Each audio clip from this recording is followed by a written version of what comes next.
Our doctrines, our theologies are like fingers pointing at the moon. And only an idiot would confuse their finger with the moon. Sorry, I've now called people stupid and idiots in one session.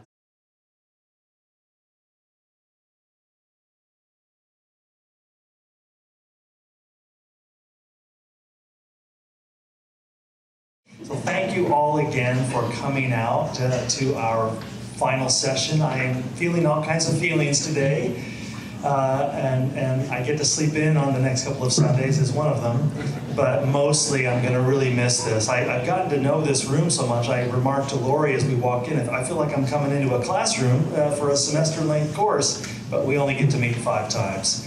Unlike, in case you're curious, if it's been a minute since you've been to college, imagine meeting 32 times to study something like this book. Wouldn't that be nice? Yeah, who has that much time though? Plus I could charge you thousands of dollars. It would be awesome. But in any event, I am honored to be here with you. It's been a challenge, hasn't it? Those of you that are reading or have completed reading the book, there's a lot of stuff in this book. It's over 300 pages. And it's been difficult to come in here and summarize, okay, what are the key ideas of this chapter or that chapter? And I wanted to also make it dialogical and invite you into a discussion. That's what forum means. It's not just a lecture. I know last week it got a little lecture-y. There were fewer questions and more of me talking. Maybe I'll try to switch that up a little bit today. But we are just thinking about that 7th chapter. How many chapters are in my book? That 7th chapter. Wisdom as integration. So let me jump right into that. I wanted to begin by thinking about how to sort of transition between the work that we've been doing these previous 4 sessions, thinking about the first 6 chapters, acceptance, surrender, allowance, engagement, or is it engagement and then allowance? Yes. And then enjoyment, and then last week love, and then today, of course, integration. If this is your first time joining us here or online, welcome. It's a perfect time to jump in for the last. There's no spoilers today that are going to ruin the book for you. But I wanted just to read aloud a couple of passages from the very beginning of this chapter. It's a kind of a look back at the project and how this chapter is going to take that a little bit further. So. This is a chapter called Wisdom as Integration, and this first section is called Becoming One. In any inquiry, including this one, the tendency is to divide the whole of reality into parts, thinking that if we name and describe enough of the parts, we will know something about the whole. There is some truth to that, but it is also true that as we burrow deeper and deeper into the minutiae of the conceptual world, we turn our eyes away from the wider horizon of the mystery in which we find ourselves. Our burgeoning knowledge blinds us to simple awareness. As Lao Tzu put it in the Tao Te Ching, the more you know, the less you understand. Concepts refer to reality the way a map refers to a place. Reality in and of itself eludes conceptual categorization. The map is not the place. Description falls short of experience. There is something beyond the reach of the mind. That's what we're really after. And as we have worked to understand the first 6 stones, we have made progress on this task of identifying and understanding the essential insights of the world's wisdom traditions. No small thing. But there is one final step to take, putting it all back together into an insoluble whole. As the ancient Rig Veda attests, the truth is one. The wise call it by many names. All of our names of God, all of our conflicting ideologies, and all of our never-ending disputes are testaments to our imprisonment in the field of inherently partial concepts. Part of us, the deepest part of us, longs to heal the scars from this immemorial battle. The word integrate literally means to make whole. Wholeness or integration is our ancient dream. as old as the moment we emerged as separate entities from the mother womb of creation. We long to realize our oneness with wisdom, with each other, and with all matter, energy, and consciousness. We yearn to weave the disparate aspects of ourselves into a seamless whole. We want to move beyond the field of paradox and opposition, where the oneness of reality bifurcated into dualistically opposed propositions, the way white light splits into color as it passes through a prism. On the long journey of evolution, the human mind has been a prism through which the oneness of reality split into separate and conflicting concepts. How can we get back home? So that's my hope, my longing for the work of this chapter. This was the toughest chapter to write because I felt a little bit like a defense attorney at a murder trial making a closing argument, trying to save my client's life. My client was wisdom. And I was trying to very hopefully create an opportunity for any reader of this book, any student of these ideas, to find their own path toward reintegrating all of the conflicts that so many of us are torn by, all of the arguments, to put it plainly. And that was my thought. So I wanted to open up with some discussion, and I would hope that you would be willing to share some examples with me. I'll start by offering one example, and then I'll give Sterling some work as he runs around from one raised hand to the next, because I know you're all going to throw your hand in the air when I open this up here. I'm looking at the workbook now, and the second study question here at the beginning of the chapter 7 section, the section called Starting Out. And the second question says, sometimes two opposite statements can both be true at the same time. Can you think of any examples, and how might we navigate this problem? So I'll start by offering one example to clarify the question. Isn't it true that our life is a product of our choices? As so many philosophers, Stoicism and Buddha says something like that in the Dhammapada, that as we look back on the course of our life, the decisions that we've made, what to study, what college to go to, where to work, who to love, who to commit to, who to pull away from, what city to live in, and that opens up a whole new series of people that you meet. And all of the myriad decisions and choices you and I have made throughout all these years have obviously been instrumental in shaping the quality of our life as it exists today. So our life does seem to be a product of our choices. That's a reasonable assertion, isn't it? Okay, here's another true statement. That I did not choose most of the conditions of my life.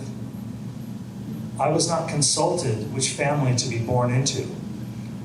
I didn't choose my race, my gender, my sexual orientation. I didn't choose the socioeconomic class of my family. I didn't choose what town to be born in. I didn't choose all the kids on my street in my neighborhood.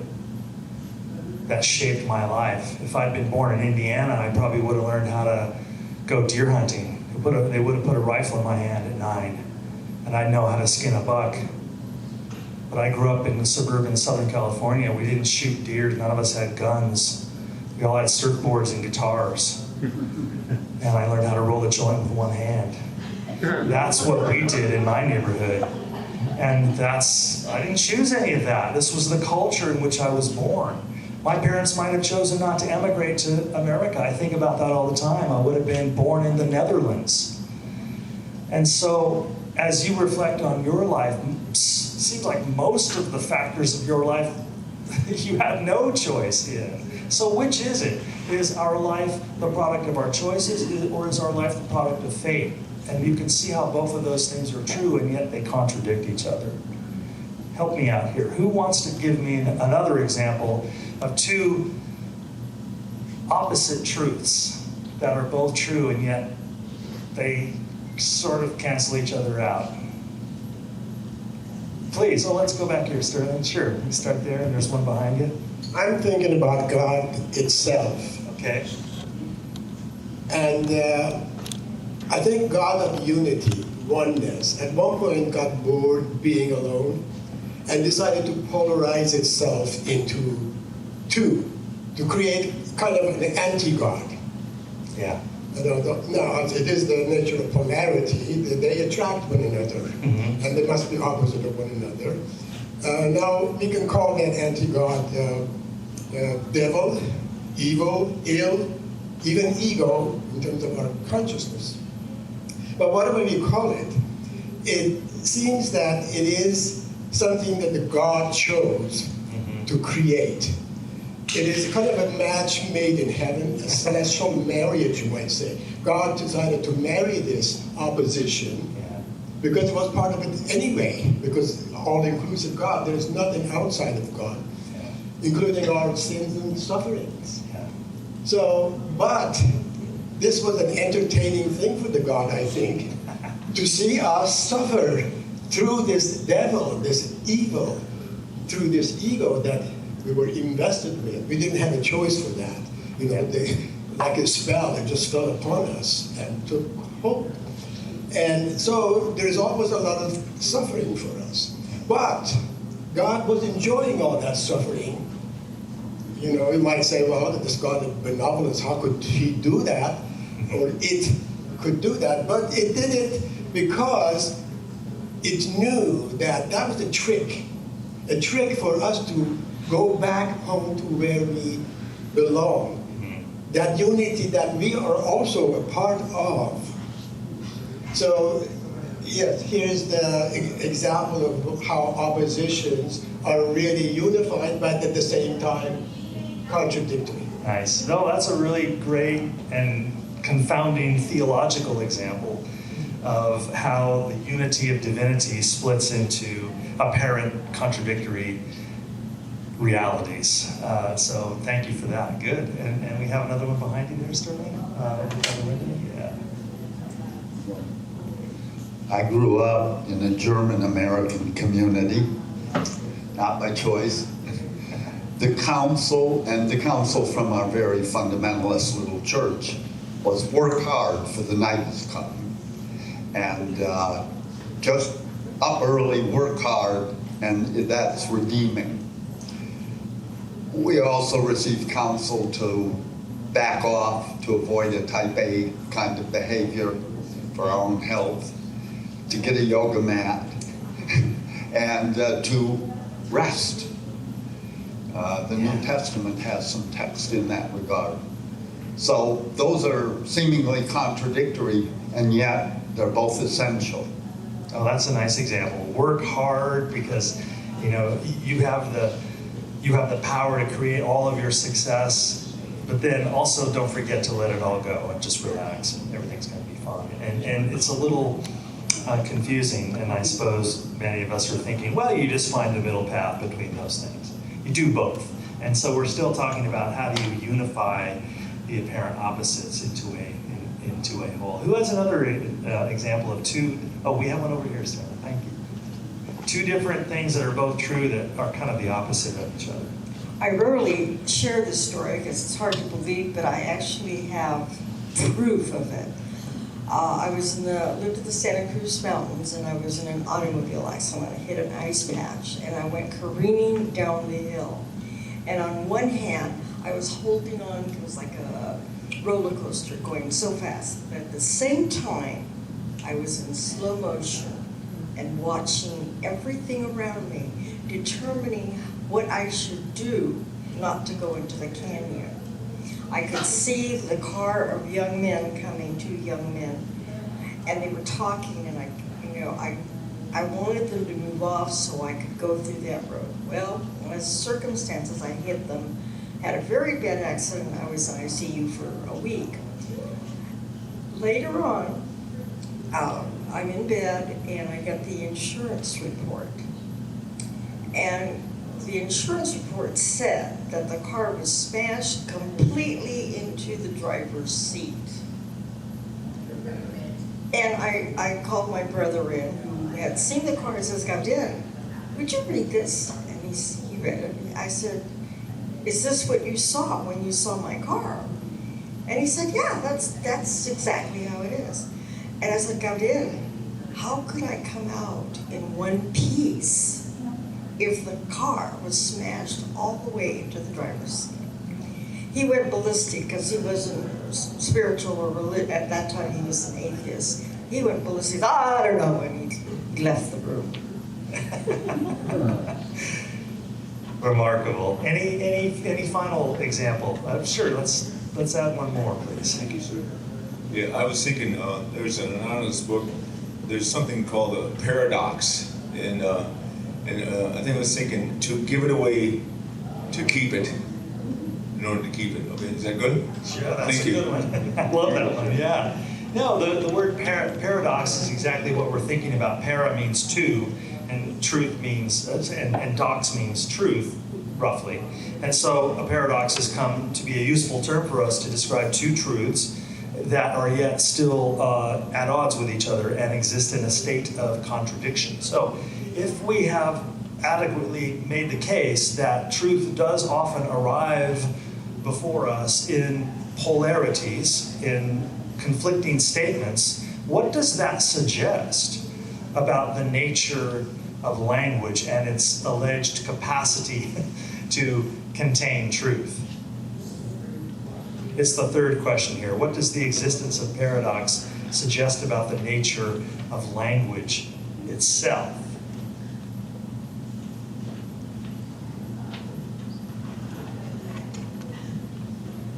It is inadequate. Sorry? Inadequate. That it is inadequate. Yeah, I'm having that same suspicion. when something that you experience, your car crash example, terrifying, and we're glad you're with us. You live through it, it's unimpeachable. The authority of your own experience cannot really, you can't prove what you know to anybody else about that experience, but there it is. And then you run smack into the reality that words seem to be pretty imperfect at describing truth in any comprehensive way. And that our truth statements are at best snapshots that show us one facet of a very multifaceted jewel. And it doesn't mean that one facet is false, but it means that it is partial. And so I think this is important in terms of any philosophical inquiry into what is truth, because the toolkit involves words. We're going to have to talk about it, write about it, and so on. So it might be good to grow into increasingly subtle awareness about how language actually kind of works. I'm drawn to this fourth question here in the starting out section. Bertrand Russell wrote, maybe you know this quote, it's a lovely, famous quote. Bertrand Russell wrote that the stupid, I know we're not supposed to call people stupid, but that's how he put it. You can be mad at him.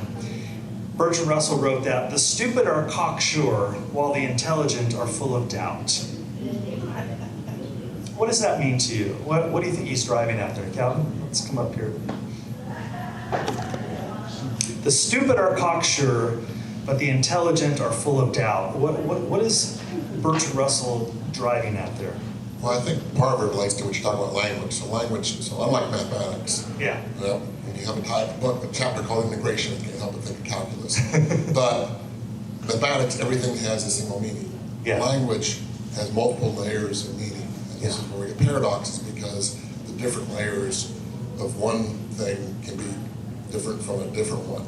And so what here the cocksure is they only choose a single meaning. Yeah. They choose only a single reading. It's sort of like when we debate about scripture. We have what I would say a flat or a very narrow reading of words, scripture, or whatever, when in fact there's multiple layers of meaning and so forth. And so the stupid only fixate on one particular meaning, whereas the intelligent realize, well, there's actually multiple layers here, and this is why we have the doubt, because there's just all these complexities that are playing off of each other. That's well said. I like your where you started us off, because mathematics is a different kind of language. 2 always means 2. It doesn't mean, well, sometimes it means 3. Depends on the context. No, 2. It's a different way of creating a set of signs and symbols.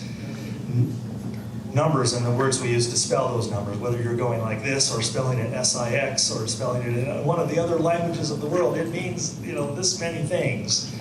And we don't get to have that kind of singularity when we use words. And so the partial meaning starts to become important. So Bertrand Russell is claiming that one of the marks of intelligence is to kind of fall out of love with your own ideas.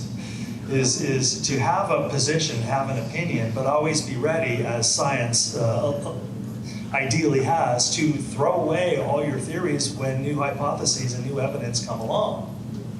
Instead of confirmation bias, which is how most of us exist, namely, I have my mind made up, and any evidence that supports my position I will gladly accept and amplify, and any evidence that challenges my position I will dismiss.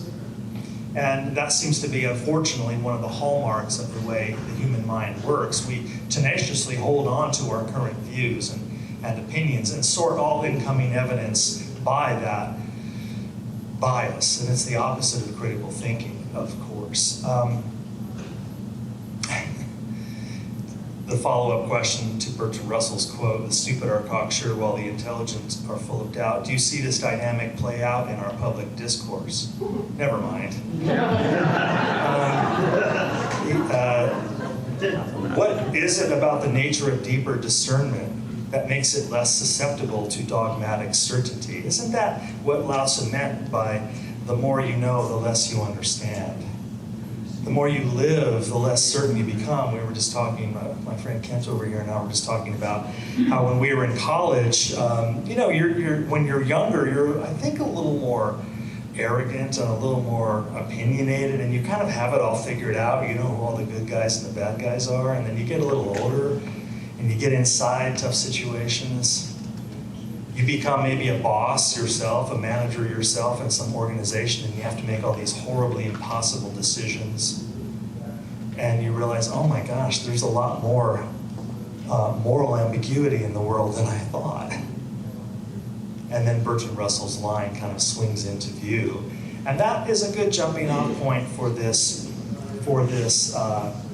examination of language. Finally, that 5th question there on the starting out page, jumping back into the realm of theology. The great 13th century Christian Roman Catholic priest and theologian, and now we mostly think of him as a wonderful mystic, Meister Eckhart. Meister Eckhart was a parish priest and a theologian in Germany whose sermons were really remarkable. We have a lot of his sermons and a lot of his writing.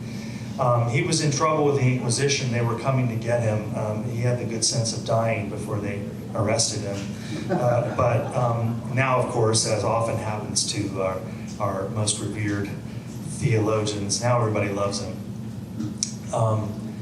But Meister Eckhart has this wonderful line that kind of connects with what we're working on here. He said that God is not attained by a process of addition, but by a process of subtraction.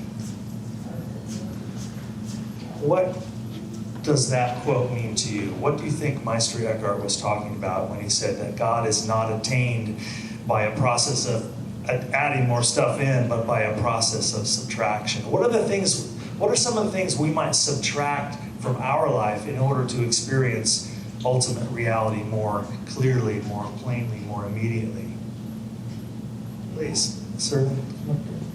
Yeah, sure. Wave your hand so we can find you. Right here. She's playing coy. As though it's the essence of life in the spiritual realm as opposed to the clutter of life in the material world. The essence of life in the spiritual realm as opposed to the clutter of life in the material world. Yeah, so are you drawing our attention to material things mostly? Yeah. What else? Who else wants to share a thought about this? Wherever you want to go, Scott. Well, I'm thinking of, being a master gardener. I'm not, but, you've got to cut out the dead leaves. Yeah. And I'm also thinking of, consistent with what you just said before, the good lack all conviction. The worst are full of passionate intent. Yeah, But that's it's another line. a reflection of you're not focusing. The falcon is going in a widening gyre. It's not hearing the message. So a lot of, I think, noise, you're not responding to the signal. Nice. That's so true, isn't it, about gardening? Half of your success in gardening depends on you removing things, clearing out things, giving plants room to be. Please, all right, come on up here. Hang on a second. Let's get you on the mic. We have folks on the video who can't hear us. Listening more and talking less. That's yeah. I'm still working on that one. Nicely said. Yeah. Leaving space. I'm hoping in your mind, and as you reflect on these things and connect them to the experiences of your own lives, all the things we've been thinking about since we started, for me, are kind of weaving together. That if we acknowledge that truth comes to us in paradox, then it becomes necessary for us to view language more provisionally and less finally. And then also we're adding in this additional dimension, which is sometimes silence is more profound than words. And the Tao Te Ching begins with that line, of course, the Tao Te Ching, the great Taoist book of wisdom from 25 centuries ago in ancient China, that says that the Tao, and Tao is their word for ultimate reality. It's not a personified God. It's more like the Force in the Star Wars movies. The Tao, Lao Tzu wrote, that can be told is not the eternal Tao. The Tao that can be told is not the eternal Tao. The Tao that can be named is not the eternal Tao. So that reminds us that in that perspective, again, our words are, in the Zen Buddhist tradition, our words are like fingers pointing at the moon. Our doctrines, our theologies are like fingers pointing at the moon. And only an idiot would confuse their finger with the moon. Sorry, I've now called people stupid and idiots in one session. It's not me, it's these traditions, it's these philosophies. It's Bertrand Russell's fault and Zen Buddhism's fault. No, but we all kind of get the joke here that again, it's that same idea we've been thinking about. Go ahead and have your theology, go ahead and have your beliefs, but to understand that all of our God ideas are our ideas. Joseph Campbell, there's a bit in this chapter and in an earlier chapter, chapter 2, about Joseph Campbell's assertion that all of our God concepts are masks that we have made and hung on eternity. He calls them the masks of eternity.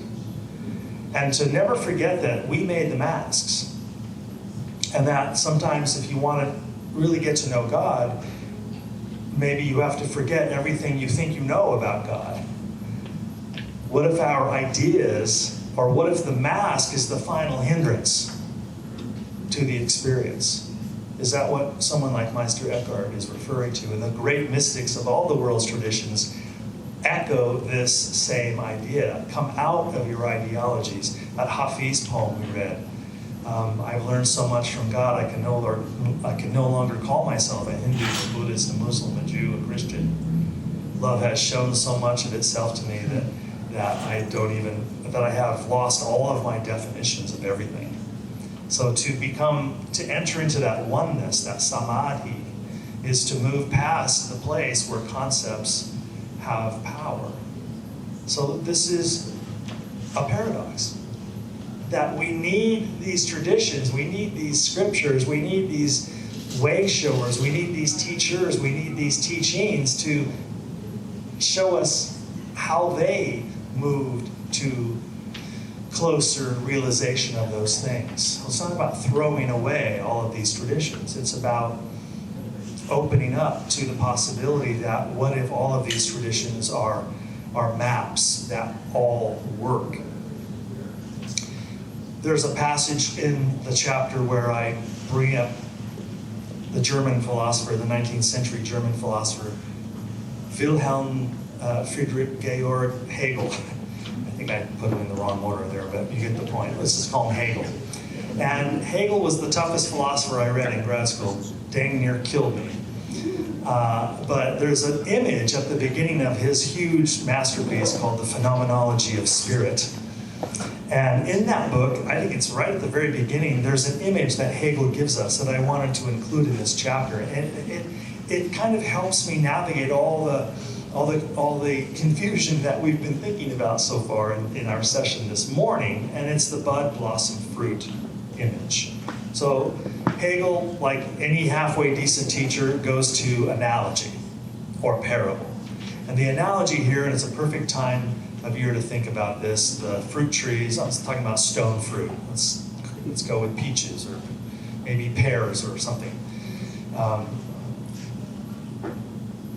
The branch is bare, then in spring it starts to bud, so there's a bud, and then a little later the bud opens up and becomes a blossom.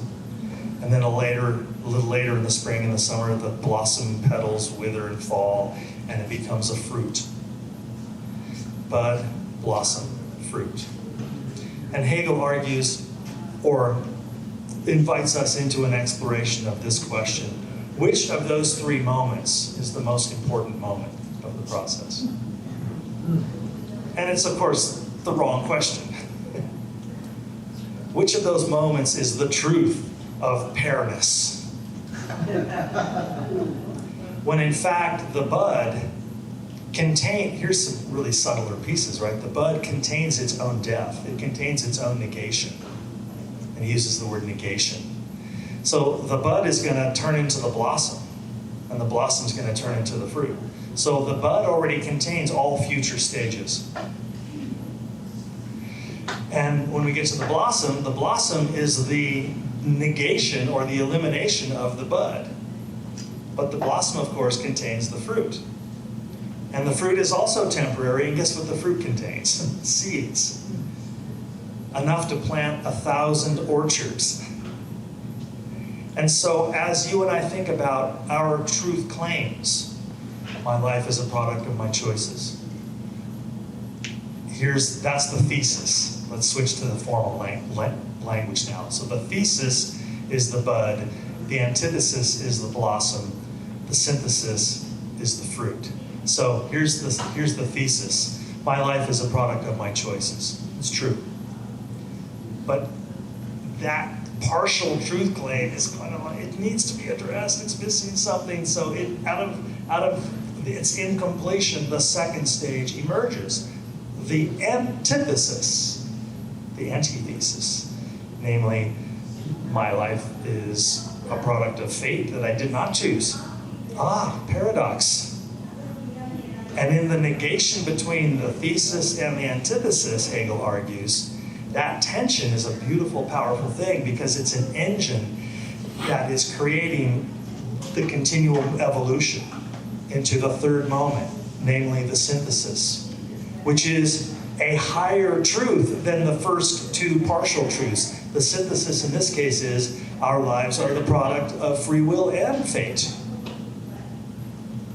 And that's even more true than the earlier partial truth statements. But guess what? We're not done. That so-called synthesis becomes a thesis in a new triad because it will generate its own negation and the process never ends. And so Hegel, for all of his faults, he views the entire history of philosophy as a dialectical process. Here comes Plato and the rationalists, and then his student Aristotle takes the empirical position. No, truth doesn't come from pure ideas, it comes from sense experience. And then rationalism and empiricism become a thesis and antithesis, and there's a synthesis in medieval philosophy, and on and on and on and on. Here we are. So what about thinking about the whole history of philosophy or religion or theology dialectically? And also, what if this could be, and this is more interesting to me, a tool that I could wield in the navigation of my own life and the paradoxes that I encounter in my own life. I'm bouncing to question number 17 now in the workbook from the main section here. Question 17, maybe this is something we can think about too, because we've been talking about the provisional, partial authority of language, how incomplete our statements are, that they are all fingers pointing at the moon. So number 17, and Calvin, you were already kind of foreshadowing this a little bit for us. Discuss the many ways the dangers of religious fundamentalism threaten the deeper meanings, truth, and values of the very religions from which they emerge. Well, let's talk about this for a few minutes. We're hearing more and more about Christian nationalism, about fundamentalism, and communities like St. Paul's, nationally and locally, are beginning to find ways to step up and not let others speak for us, is one way to put it. To push back on some of the loudest voices in our discourse. I gave a talk at First United Methodist Church last fall, and it was around these kinds of questions. It seems to me Christianity has a brand problem. That a lot of us who follow a Christian path feel like whenever somebody asks us, what religion are you? And we would answer, maybe some of us would answer Christian, you feel like you have to immediately add a paragraph to make sure that they know you don't think that women should wear long dresses and stay chained in the kitchen. That they ought to be allowed to, that women ought to be allowed to vote and have reproductive freedom. And that there's a non-binary sexual orientation and gender identification reality, because anthropology tells us that that's what is exactly happening. And we love science and so on. See, it takes a lot of, so I'm not kind of, to go around sort of apologizing and qualifying on, and most of us just never bother. We would never dream of wearing a cross around our neck at Whole Foods and get all that stink eye from all the Marxists. And so, let me ask you again, think through this with me just in the context of our conversation. What are some of the challenges around all of that certainty of fundamentalist communities, whether it's in religious circles or political circles? How does what we've been talking about today maybe equip us to move into our encounter with fundamentalism in all of its forms?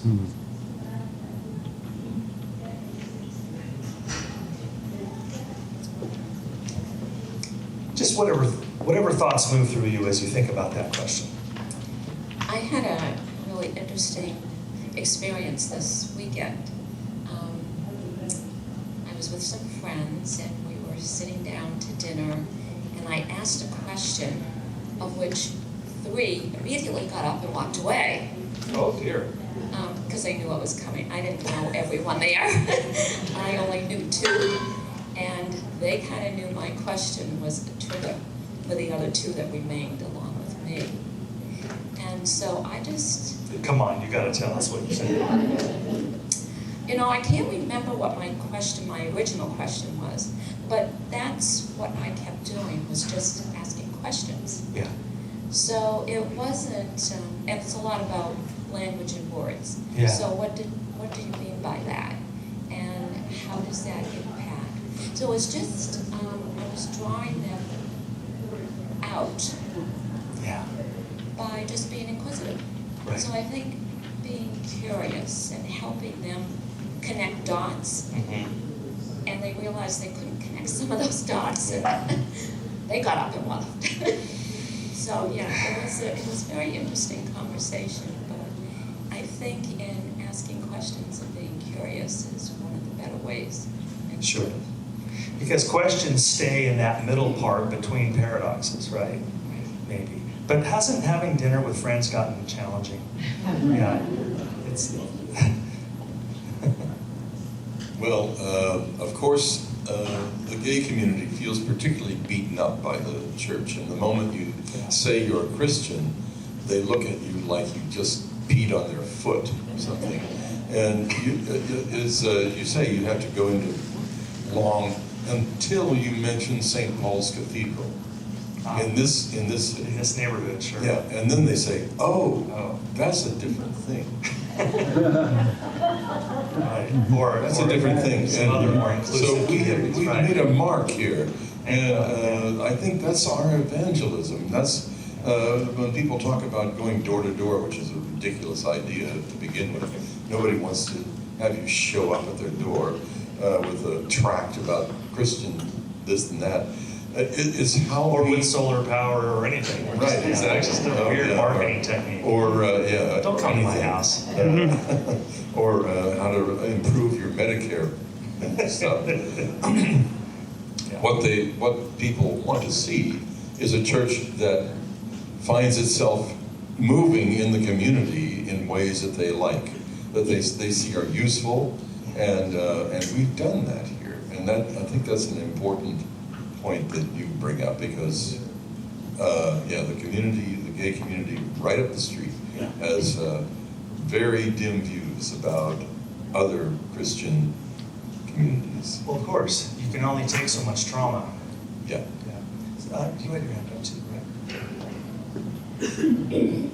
I did want to say, as a startup of this, that from the series, my appreciation of St. Paul's was it's incredibly expanded. It's evolving. Good. Knowing that the Voices of Our City resides Choir, here, which right. we support, and you. They let me do this. I know. Yeah, I mean, and that proves its inclusivity. And I was going to say, fundamentalism isn't only Christianity. I think Of course. it's every. Oh my gosh. Maybe it's the definition of religion, because it's a codification of beliefs, and it's only by realizing that all of those, and accepting all of those codifications, that you get some universality and you get peace. Well, I concur that in our public discourse, the word religion and the idea of fundamentalism are in many people's minds linked. And that's what's sort of challenging for those of us in any kind of spiritual or religious life, to, again, explain to others, well, guess what? Religion and fundamentalism are not the same thing. Religion comes from the word religio, the ancient Greek, later Latin, later medieval French, which just means to link together, to reconnect. So religion is any kind of system of thought and practice and service, involves scripture and liturgy and meditation and prayer.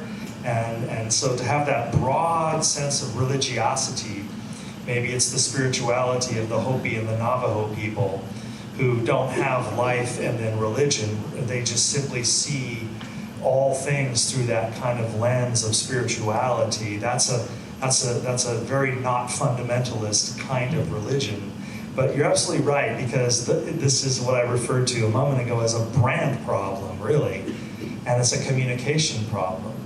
And more of us have to maybe become more vocal. Silence is complicity. And so I love that you pointed this out, Robert, that when a community like St. Paul's and like many other churches at great risk to the traditional forces within their own community. Episcopalians have not always been welcoming to LGBTQ people. They have not always had women priests. These things are just a couple of decades old.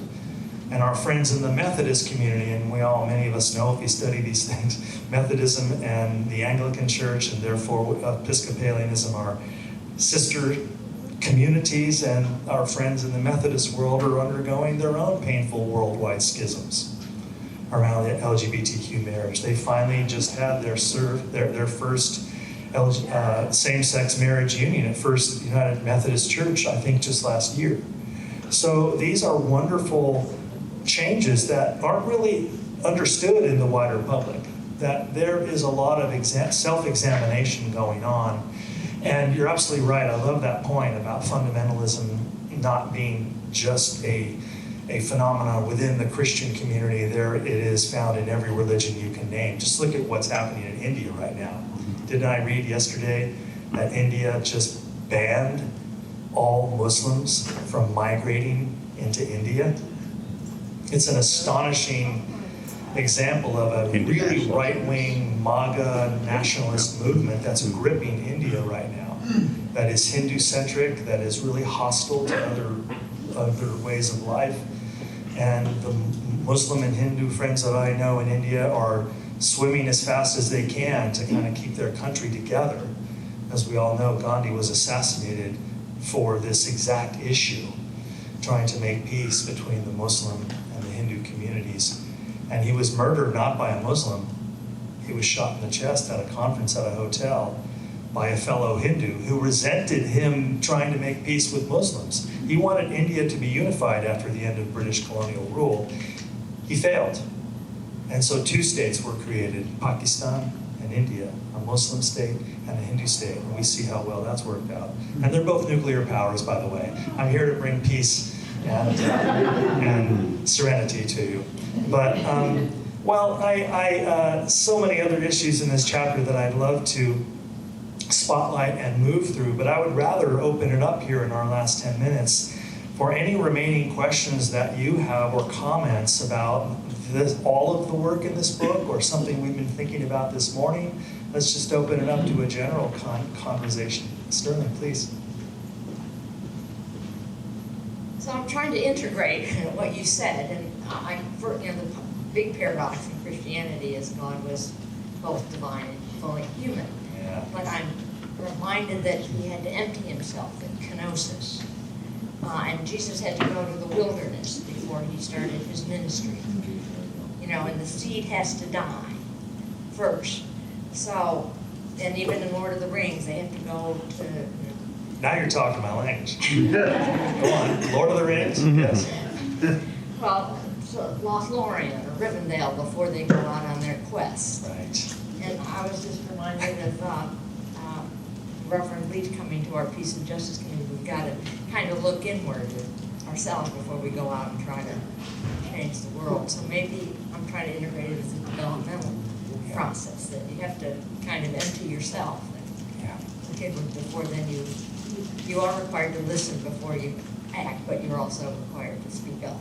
Yeah. How to keep both of those polarities alive. And as you share about that, and we'll come up here, I'm just thinking about art and how important that is. You mentioned, of course, Lord of the Rings, and I keep thinking about Beethoven's wonderful line that philosophy, sorry, I botched it. It goes like this: music is a higher truth than philosophy. Mm-hmm. Music frees, but poets cannot write. Music frees or breathes? Breathes what poets cannot write.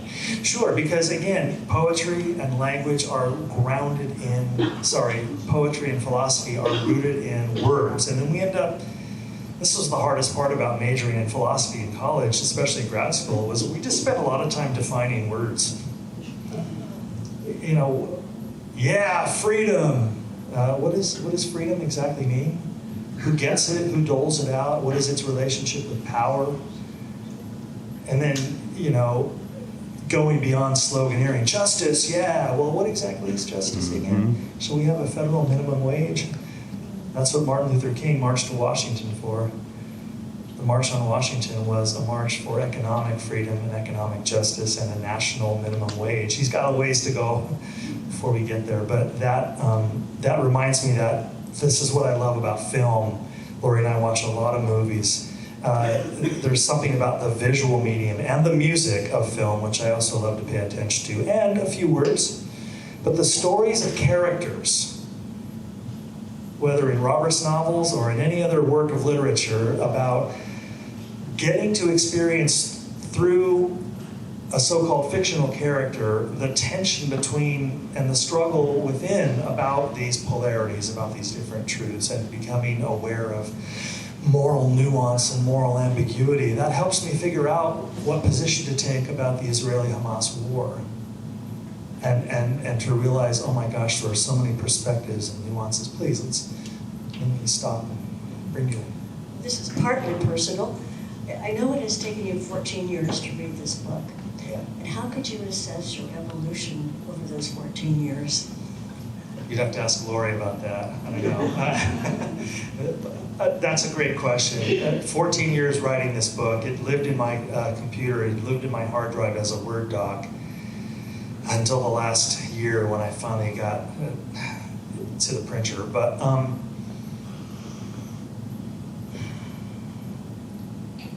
maybe that's maybe my longing to kind of move deeper into understanding these issues is what drove me to write this book. As I maybe shared in an earlier session, the book is largely aspirational. I don't claim to have wisdom and then let me tell you how to get the wisdom that I have. That's not the book. I know other people write books like that. I have enlightenment. Let me show you how to get enlightened at my $1,200 3-day weekend retreat. I like how Adyashanti put it, this contemporary Buddhist teacher. He said, people asked him at his retreats, are you enlightened? Which is a good question to ask someone who's claiming to be a teacher of awakening. And he would always answer, there are no enlightened persons. When enlightenment happens, there's no one there to claim it. It is not a label I add to my resume, or anyone would add to their resume. And so I don't have any definitive, qualitative labels that I can now hang on myself because I've been through the process of writing this book. I feel like a student just wrestling with these things, and I love the question. And part of the message, maybe part of the thesis of this chapter is it's better to stay in the open indeterminacy than to land on a particular place and plant your flag. That quote from Moby Dick in the chapter, some of you know it because you've read the chapter, that really says a lot to me. And that idea of staying in the openness between positions. And that does not mean inaction and apathy. It means I shouldn't rely on my white suburban upper middle class status, which keeps me safe from a lot of suffering in the world, to be carte blanche that I don't get to do anything about anything, or I don't have to take a position. Oh, it's all true. This is not moral relativism. And that's what the earlier chapters were about. To take a stand. And that's why I'm always drawn to the World War II history of my parents. It's so much more vivid, isn't it, when the Nazis have literally conquered your country and are marching up and down the streets, and all of your Jewish friends are disappearing. And you don't have the luxury anymore of, maybe there's some truth to that. Hitler did some good things or whatever. That is, you're freed from that cloud of abstraction when the rubber hits the road. And I always try to remind myself of that to not take a position and to not take action is in my sense anyway, not what this 7th chapter is about. So maybe, boy, I'm really wrestling to try to answer your question. Does that move us any closer? No, I haven't said a thing, have I? All this time. Yeah, you ask Lori, she's in the back row there. She'll tell you all about how I'm different now. I don't think I am, but please. First of all, I want to thank you for this great book and this great course. And I'd also like to recommend to everybody, there's a similar book by Elaine Pagels, who's a professor at Princeton, called Beyond Belief. I just read it for the 2nd time. Okay. It's almost as good as your book. Oh my goodness. I'm kind of a fanboy of Elaine Pagels. So I highly recommend it. And she also wrote a book called The Gnostic Gospels several years ago. So those 2 books, Gnostic Gospels and Beyond Belief. Thank you. Yes, thank you again. Thank you so much. She's a professor of religious studies at Princeton, I believe, and has written some incredible books. But beyond belief, I have that book. I haven't read it, like most of the books in my life. What's that word for a book collector who doesn't always read them all? Yeah, but anyway, thank you for that. Librarians. Okay.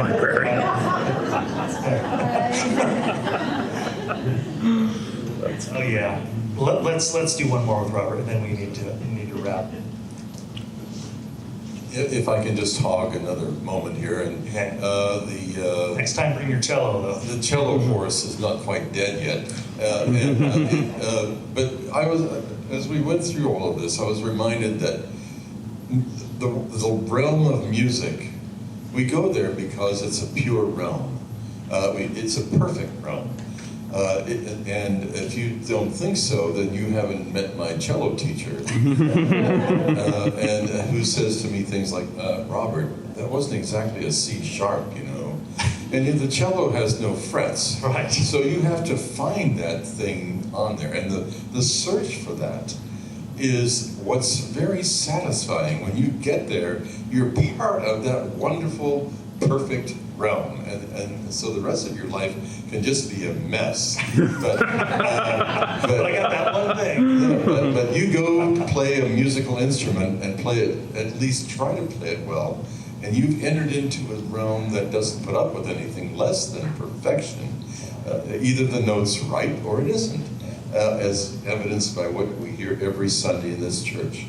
And I couldn't help but notice that all the way through this whole 5 weeks. Thank you very much for them, by the way. Thank you very much, Robert.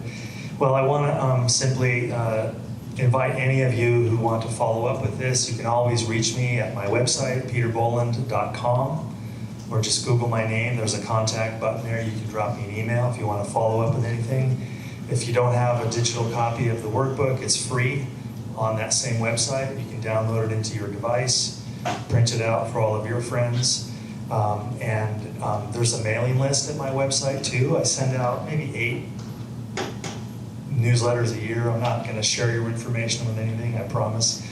But if you wanted to keep up with me, I'm going to be doing I've been invited to do a 5-day retreat on this, kind of like what we just did here, but up in the mountains at Camp de Benneville Pines, the Unitarian Universalist camp in August, and an adult camp about this book. I'll put that on my calendar soon. A bunch of other stuff coming up, so I just wanted to mention that if you and I want to stay in touch, it's absolutely possible. And I am selling books again today at way cheaper than Amazon, and I'll sign it. And then it's worth more on the resale market for you as well. So thank you so much for your time. Thanks, Doreen.